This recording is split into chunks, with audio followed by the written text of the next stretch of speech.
ऋषि ने जब देखा देश के अंदर तो एक आह्वान किया, एक बात कही कि विदेशी राजा की कभी कामना नहीं करनी चाहिए। सबसे पहले आवाज उठाई स्वराज के लिए, सबसे पहले, और नौजवानों के अंदर वो प्राण फूटने का काम किया कि वो हंसते हंसते फांसी के तख्तों को चूम गए।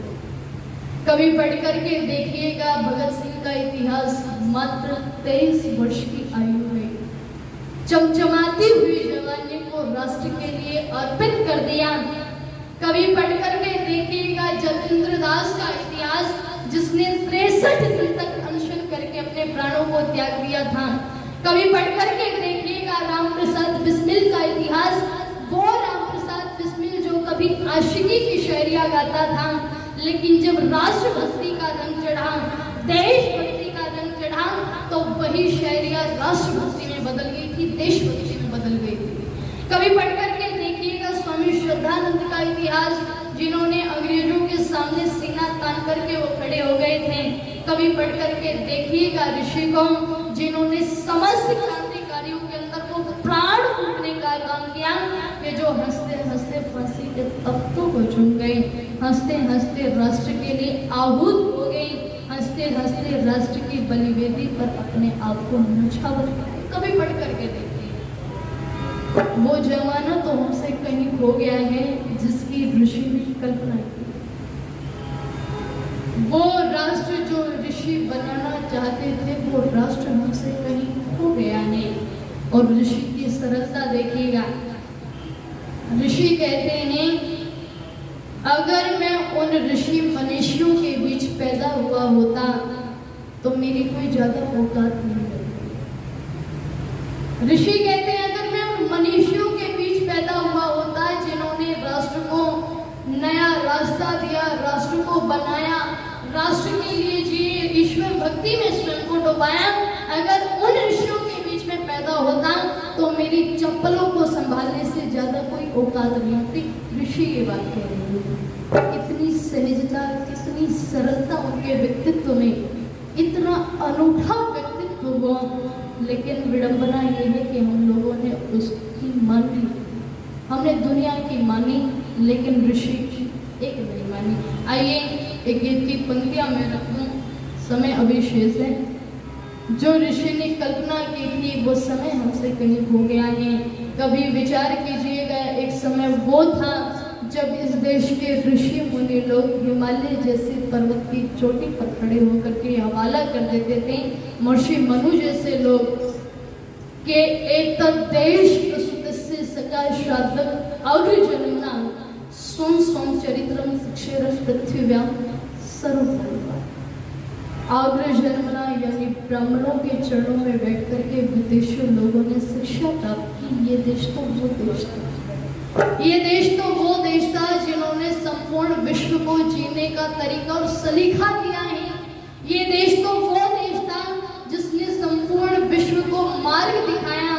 ये देश तो वो देश था जहाँ पर पूछा जाता था लोगों से कि सबसे ज्यादा विद्वान, तो केवल और केवल भारतवर्ष की तरफ उंगली उठती थी कि भारत में। सबसे ज्यादा धनवान तो भारत में, सबसे ज्यादा बलवान तो भारत में, सबसे ज्यादा चरित्रवान तो भारत में, और मैं कहती हूँ सबसे ज्यादा सुंदर तो वो भी कहाँ, मेरे भारत में। लेकिन वो जमाना हमसे कहीं खो गया। तो बहुत सुंदर सुनते हैं।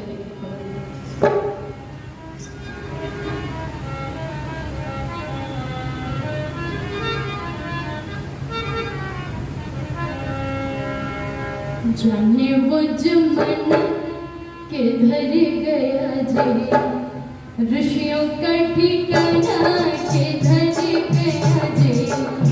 जाने वो जमाना किधर गया जी, ऋषियों का ठिकाना किधर गया जी। जाने वो जमाना किधर गया जी, ऋषियों का ठिकाना किधर गया जी। जाने वो जमाना किधर गया जी, ऋषियों का ठिकाना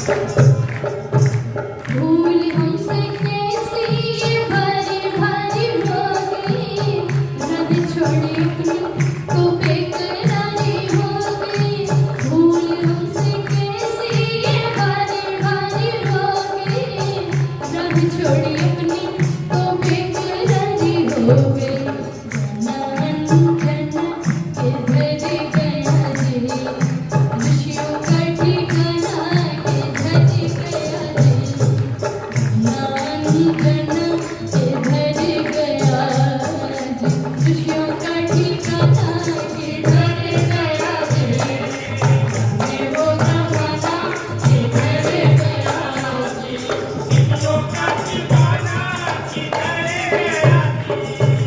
टंकारा गाँव को छोड़ा थोड़ा मुलाकातों को, टंकारा गाँव को छोड़ा थोड़ा मुलाकातों को, नादानों ने समझा न समझा उसकी बातों को, टंकारा गाँव को छोड़ा थोड़ा मुलाकातों को, नादानों ने समझा न समझा उसकी बातों को, मोती मस्ताना के धर गया जी, ऋषियों का ठिकाना के धर गया जी, मस्ताना के धर गया जी, ऋषियों का ठिकाना के धर गया जी, मैं वो जमाना के धर गया जी, ऋषियों का ठिकाना के धर गया जी।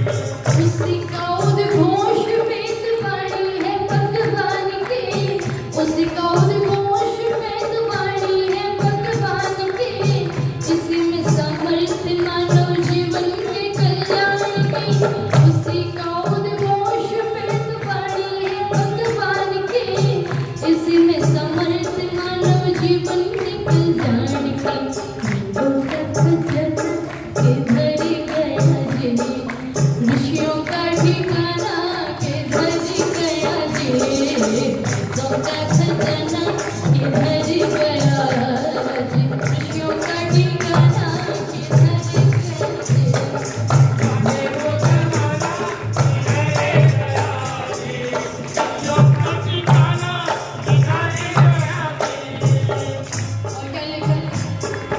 उपनिषद दर्शन गाते गाते गंदे गीती है, उपनिषद दर्शन गाते गाते गंदे गीती है, दिल की जो छुड़ा दे में मीठा सा संगीत है, उपनिषद दर्शन गाते गाते गंदे गीती है, दिल की जो छुड़ा दे में मीठा सा संगीत है, निर्मल तत्जना के धर गया जी, ऋषियों का ठिकाना के धर गया जी, निर्मल तत्जना के धर गया जी, ऋषियों का ठिकाना के धर गया जी, मैं वो जमाना के धर गया जी, ऋषियों का ठिकाना के धर गया जी, मैं वो जमाना के धर गया जी, ऋषियों का ठिकाना के धर गया जी, ऋषियों का ठिकाना के धर गया जी, ऋषियों का ठिकाना के धर गया जी, ऋषियों का ठिकाना के धर गया जी। ऋषियों का ठिकाना हमसे कहीं खो गया, भारत देश की संस्कृति हमसे कहीं खो गई, वो वेदों का खजाना हमसे कहीं खो गया, वो धर्म प्रचार हमसे कहीं खो गया। इसलिए जरा सा इन बातों पर हम लोग चिंतन करेंगे, विचार करेंगे कि हम लोगों ने क्या कुछ खोया है और क्या कुछ रहा तो कुछ भी नहीं है, सब कुछ हम लोगों ने खो दिया। इसलिए जरा सा चिंतन हम लोग करेंगे, विचार हम लोगों करना है। आप लोगों ने बड़े ध्यान से दीक्षित होकर के मुझे सुना, आप सभी का बहुत बहुत धन्यवाद। जो निर्धारित समय मुझे मिला था वो समाप्त हो चुका है। इन्हीं शब्दों के साथ इति